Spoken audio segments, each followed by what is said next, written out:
¿Te imaginas despertar un día y descubrir que tu propia familia te ha robado todo lo que construiste en una vida? Escucha hasta el final, porque lo que descubrí después cambió todo. Mi nombre es Roberto Méndez, tengo 65 años y jamás pensé que terminaría enfrentándome a mi único hijo en un tribunal. Todo comenzó cuando mi nuera Carolina tocó a mi puerta con una carpeta llena de documentos y me soltó las palabras que helaron mi sangre. Roberto, necesitamos hablar sobre tu futuro. Esta casa ya no puede seguir solo a tu nombre. Permíteme contarte cómo llegué a este momento, porque mi historia podría salvarte de vivir la misma pesadilla. Hace 35 años, conocí a Carmen en un centro comunitario del barrio. Ella era enfermera voluntaria y yo acababa de iniciar mi pequeño negocio de electricidad. Nos casamos al año siguiente, y cuando nació nuestro hijo Marcos, sentí que mi vida estaba completa. Carmen y yo trabajamos incansablemente para comprar un terreno modesto en las afueras de la ciudad.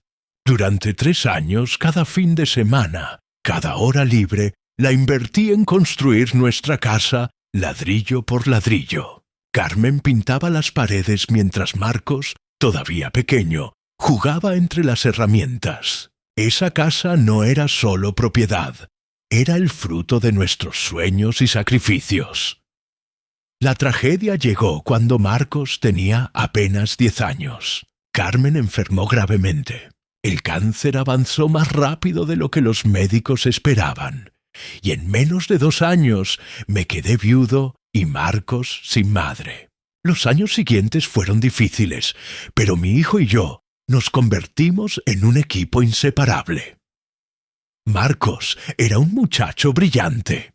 Mientras yo continuaba trabajando como electricista, él destacaba en la escuela. Cuando llegó el momento de elegir carrera, decidió estudiar ingeniería en sistemas. Me enorgullecía profundamente pagando sus estudios en la mejor universidad que encontré, vendiendo algunos ahorros y aceptando trabajos extras. Marcos conoció a Carolina cuando tenía 29 años, en una conferencia empresarial de su compañía.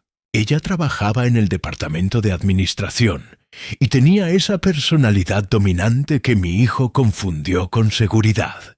Desde el primer momento que la vi, algo en mi interior se inquietó.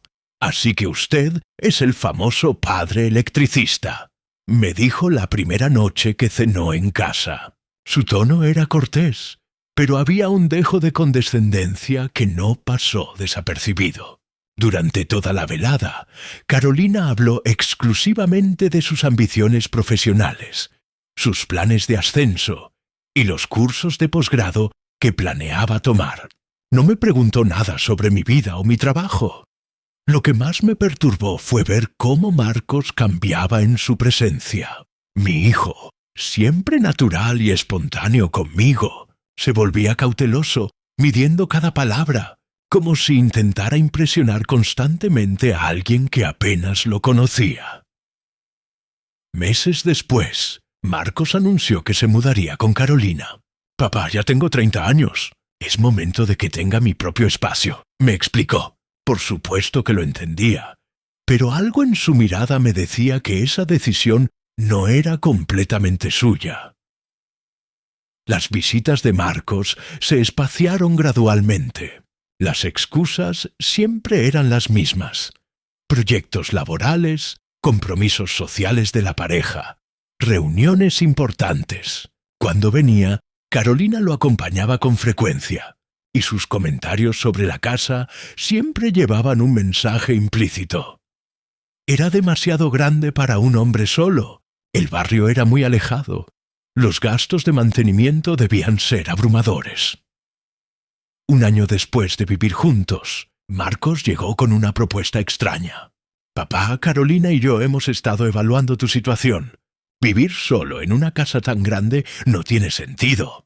¿Has considerado vender y mudarte a algo más pequeño?» La sugerencia me tomó por sorpresa. Marcos, esta casa es mi hogar. La construí con mis propias manos. Aquí creciste tú. Aquí viví con tu madre. Lo entiendo, papá, pero piensa en lo práctico. Podrías tener más dinero disponible, menos responsabilidades. Práctico. Esa palabra que nunca había sido parte de nuestro vocabulario familiar, de repente se repetía constantemente. Semanas después, la propuesta cambió. Papá, hemos encontrado una solución mejor. ¿Podrías transferir la propiedad a mi nombre? Así yo me encargo de todos los trámites legales, y tú sigues viviendo aquí sin preocupaciones. Mi instinto me gritaba que algo estaba mal, pero era mi hijo. ¿Cómo podía desconfiar de él? Déjame pensarlo, Marcos. No te demores mucho, papá. Estas cosas hay que resolverlas con agilidad. 3 meses después, mientras organizaba documentos viejos, encontré una fotocopia olvidada en el escritorio de la sala. Era una escritura de propiedad con mi dirección, pero los nombres registrados eran Marcos Méndez y Carolina Herrera de Méndez. Mi corazón se detuvo. ¿Cómo era posible? A la mañana siguiente fui directo al registro de la propiedad. El funcionario verificó los archivos y confirmó mi peor temor. Señor Méndez, según nuestros registros, usted transfirió esta propiedad hace aproximadamente 3 meses. Todo está en orden, incluyendo su firma certificada. ¡Eso es imposible! Jamás firmé nada. Me mostraron el documento. Era mi firma, o al menos una imitación tan perfecta que engañaría a cualquiera. Pero yo sabía la verdad. Nunca había puesto mi nombre en ese papel. Esa tarde confronté a Marcos por teléfono. Su respuesta me destrozó.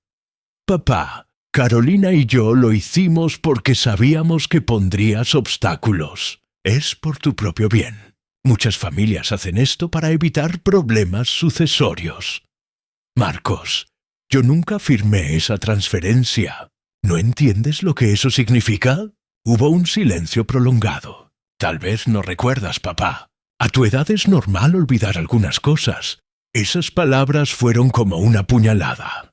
Mi propio hijo no solo participaba en el fraude, sino que intentaba hacerme creer que estaba perdiendo la memoria.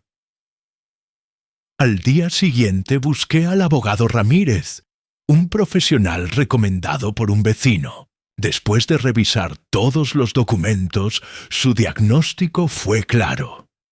Don Roberto, esto es falsificación de documentos, usurpación de propiedad y estafa agravada contra un adulto mayor. Son delitos graves, pero es mi hijo, doctor. No quiero destruir su vida. Don Roberto, si no actuamos, ellos continuarán abusando. Su hijo necesita entender las consecuencias de sus actos. Iniciamos una denuncia penal y una demanda civil. Cuando Marcos y Carolina recibieron la notificación judicial, llegaron a casa furiosos. ¿Cómo pudiste denunciarnos?, gritó Marcos. ¿Cómo pudiste robarme mi casa?, respondí con voz temblorosa. Carolina intervino con frialdad. Roberto, si insistes con esto, las cosas cambiarán radicalmente para ti. Hasta ahora te hemos tratado bien, pero si quieres guerra, la tendrás. Era una amenaza directa en mi propia casa. Los días siguientes fueron un infierno. Cambiaron las cerraduras sin darme llaves. Cortaron servicios básicos alegando reparaciones necesarias. Traían amigos a deshoras haciendo ruido deliberadamente.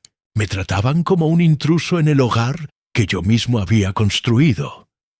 Llamé nuevamente al abogado Ramírez, quien obtuvo una orden judicial de protección. Un oficial llegó con documentos que obligaban a Marcos y Carolina a devolverme el acceso completo y cesar el hostigamiento inmediato. Carolina recibió la notificación con rabia apenas contenida. Esto se te va a revertir, Roberto. Te lo garantizo. La verdad sale a la luz. Durante la investigación legal, contratamos a un investigador privado. Lo que descubrió fue escalofriante. Carolina había perpetrado estafas similares en otras ciudades. Tenía un patrón establecido. Identificaba hombres solteros o divorciados, con padres mayores propietarios de bienes valiosos. Se ganaba su confianza y luego ejecutaba transferencias fraudulentas. Don Roberto, me explicó el investigador, su nuera es una estafadora profesional. Lo investigó durante meses antes de acercarse a su hijo. Sabía exactamente qué botones emocionales presionar. También descubrimos que Carolina había contratado a un escribano corrupto especializado en falsificar firmas. Había practicado imitando mi escritura usando documentos viejos que Marcos había llevado inocentemente a su departamento.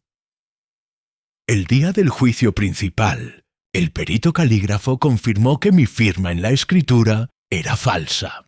Carolina se puso pálida cuando el juez la confrontó directamente. Su abogado ofreció un trato. Devolverían la propiedad si yo retiraba los cargos penales. Señor Méndez, ¿acepta esta propuesta?, preguntó el juez. Miré a Marcos, quien parecía devastado. Finalmente consciente de la magnitud de su error. Acepto recuperar mi propiedad, pero los cargos penales deben continuar. Lo que hicieron es un delito y debe tener consecuencias. Carolina fue condenada a 3 años de prisión condicional y obligada a compensar económicamente a todas sus víctimas. Se descubrió que había estafado a otras 4 familias de manera similar. 2 meses después, Marcos apareció en mi puerta con maletas. «Papá, me separé de Carolina. ¿Puedo volver a casa? Esta siempre será tu casa, Marcos. Pero todo ha cambiado. Lo sé, y estoy dispuesto a reconstruir tu confianza día a día». Marcos cumplió su palabra. Testificó contra Carolina. Pagó todos mis gastos legales y lentamente comenzamos a sanar como familia. Asistimos a terapia juntos, donde aprendimos sobre manipulación psicológica y cómo reconstruir confianza después de una traición tan profunda. Hoy, 3 años después, Marcos tiene una nueva pareja, Elena, una maestra de escuela que me trata con genuino respeto y cariño. Ella conoce toda la historia y entiende por qué soy cauteloso. «Don Roberto», me dijo Elena cuando la conocí, «la confianza se gana con acciones, no con palabras. Tómese todo el tiempo que necesite». Esta experiencia casi me destruye, pero también me enseñó lecciones invaluables.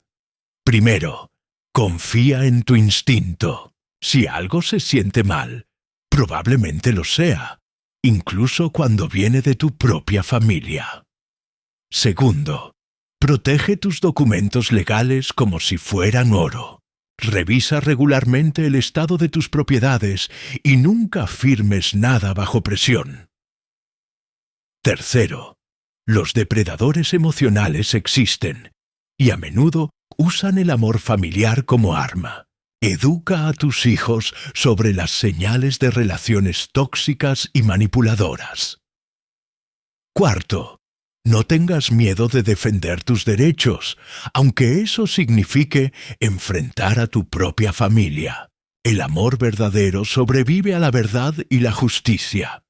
Quinto, la familia puede reconstruirse después de una traición, si hay arrepentimiento genuino y voluntad de cambio. Hoy vivo en paz en la casa que construí con mis propias manos. Marcos y Elena viven conmigo, pero con límites claros y respeto mutuo. Mantengo el control total de mis propiedades y finanzas, y he establecido protecciones legales para evitar que esto vuelva a suceder.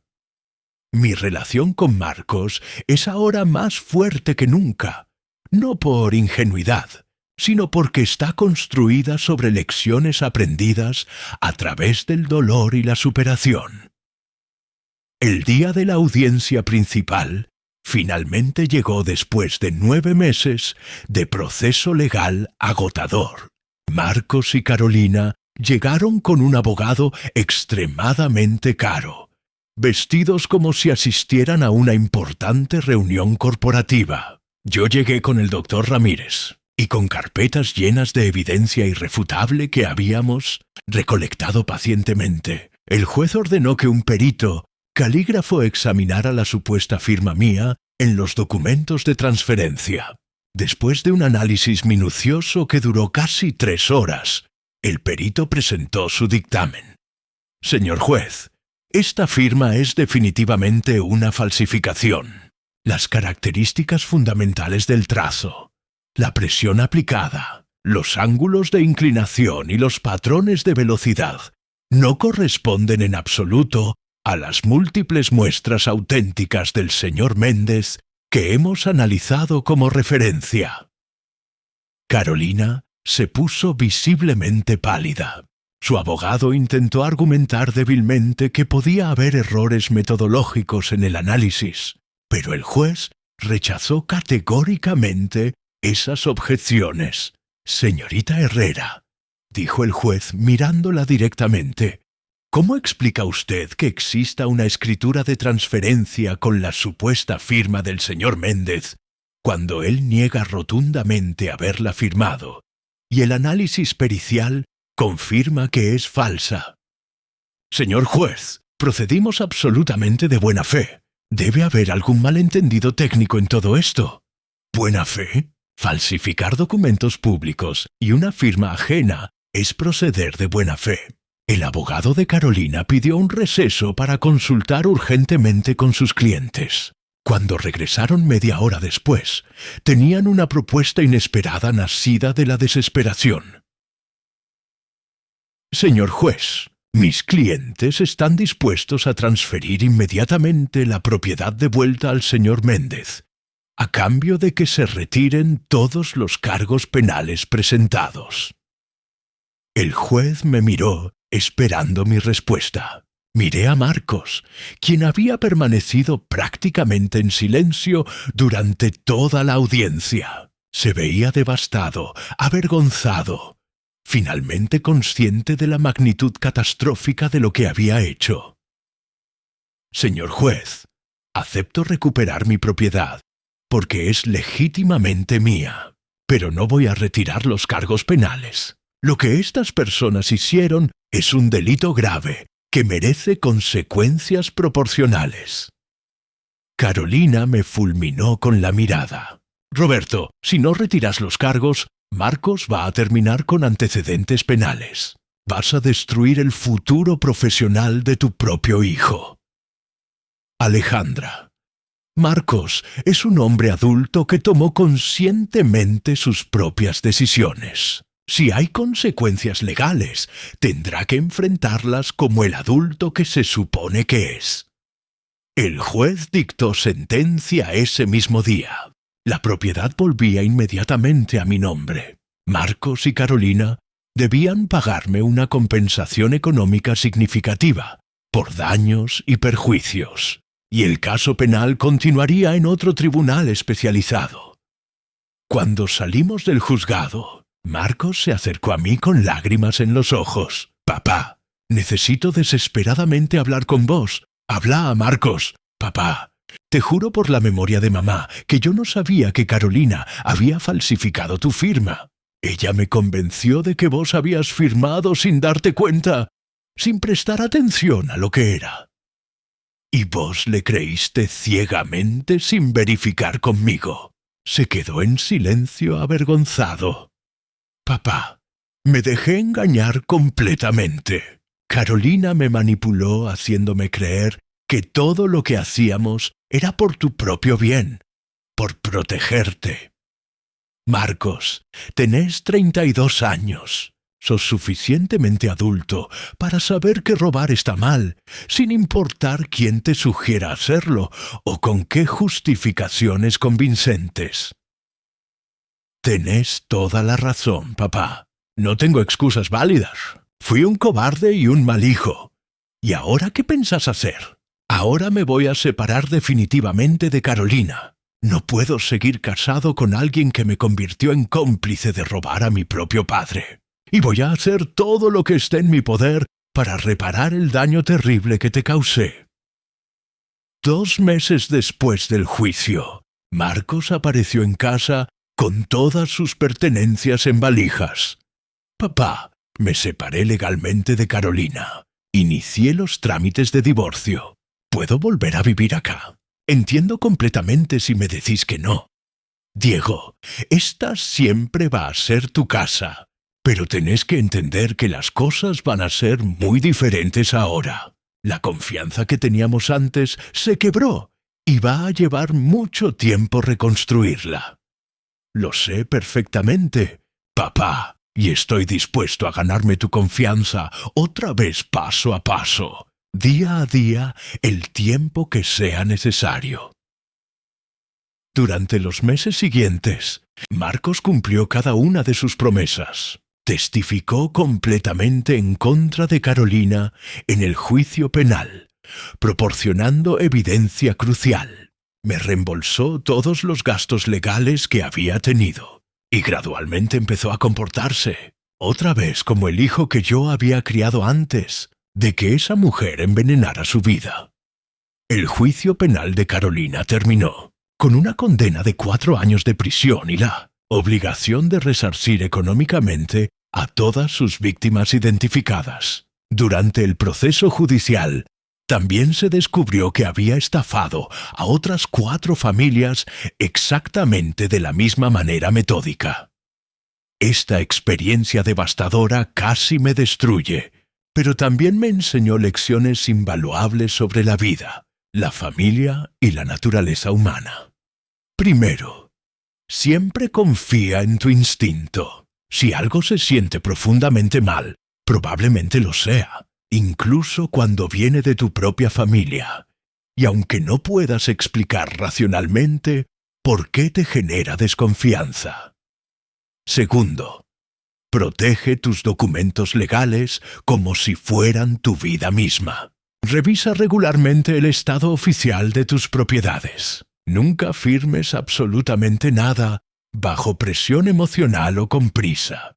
Siempre consulta con profesionales independientes antes de tomar decisiones legales importantes. Tercero, los depredadores emocionales y financieros existen realmente y a menudo usan deliberadamente el amor familiar como su arma más efectiva. Educa proactivamente a tus hijos sobre las señales claras de relaciones tóxicas y personas manipuladoras. Cuarto, no tengas ningún miedo de defender firmemente tus derechos legítimos, aunque eso signifique enfrentar dolorosamente a tu propia familia. El amor verdadero y sano puede sobrevivir a la verdad y la justicia. El amor que requiere silencio cómplice ante el abuso no es amor real. Quinto, la familia puede eventualmente reconstruirse después de una traición terrible si hay arrepentimiento absolutamente genuino, trabajo terapéutico profundo y voluntad sostenida de cambio real. Hoy, 3 años después de aquella pesadilla, vivo en paz en la casa que construí ladrillo por ladrillo, con mis propias manos y mi sudor. Marcos vive nuevamente conmigo, pero ahora con límites extremadamente claros, acuerdos explícitos y respeto mutuo genuino. Mantengo el control absoluto de todas mis propiedades y finanzas, y he establecido múltiples protecciones legales para garantizar que esto nunca pueda repetirse.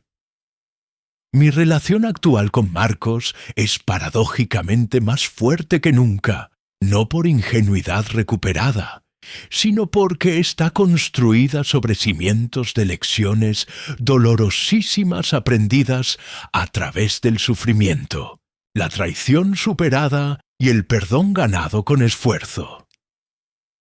Hace 6 meses, Marcos conoció a Elena, una maestra de escuela primaria que trabaja con niños de comunidades vulnerables. Es una mujer genuinamente sencilla, trabajadora y honesta, que me ha tratado con respeto auténtico desde el primer momento.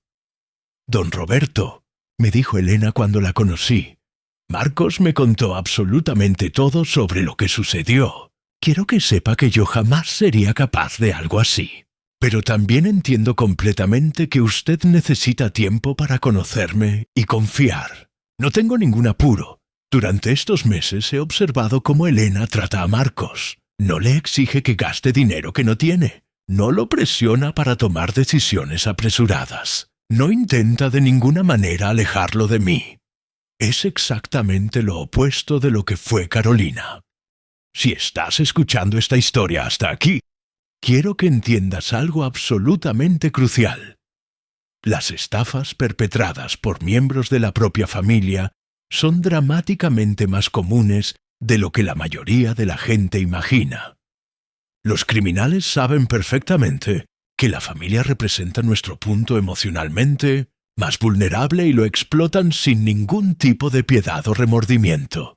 Protege activamente a tus seres queridos mayores. Revisa periódicamente sus documentos. Haz preguntas incómodas cuando algo no tiene sentido lógico. Busca segundas opiniones profesionales. Y si eres adulto mayor, no permitas jamás que nadie te haga sentir culpable. Senilo problemático por proteger legítimamente lo que construiste durante toda una vida de trabajo y sacrificio. Los bienes materiales eventualmente se pueden recuperar con esfuerzo legal. El dinero se puede ganar nuevamente con trabajo, pero la confianza familiar destrozada puede tardar años enteros en sanar parcialmente, si es que alguna vez lo hace completamente. Yo tuve suerte en medio de la tragedia. Recuperé mi casa y finalmente recuperé a mi hijo, después de un proceso largo y doloroso. Pero he conocido personalmente docenas de historias que terminaron mucho peor. Ancianos viviendo en asilos, mientras sus hijos viven en las casas que les robaron. Familias permanentemente destruidas por la codicia. Adultos mayores que murieron sin justicia. Por eso comparto públicamente mi historia, para que otros reconozcan las señales de alarma antes de que sea demasiado tarde, o para que sepan que siempre existe esperanza de justicia, incluso en los momentos aparentemente más oscuros y desesperados. La casa donde vivo y escribo estas palabras sigue siendo legalmente mía, protegida ahora con múltiples barreras legales. Pero más importante aún, la familia que habita en ella es ahora más fuerte, más consciente, más unida y más auténtica que nunca antes. Y esa, al final de todo, es la verdadera victoria que ningún estafador puede arrebatar. ¿Tienes protecciones legales adecuadas para tus propiedades? ¿Conoces realmente profundamente a las personas que se acercan a tu familia? ¿Sabes distinguir entre amor genuino y manipulación sofisticada disfrazada de cariño? Las respuestas honestas a estas preguntas pueden literalmente determinar tu futuro, tu tranquilidad y tu patrimonio. No esperes a estar en mi situación desesperada para actuar. Protégete inteligentemente hoy mientras aún tienes tiempo.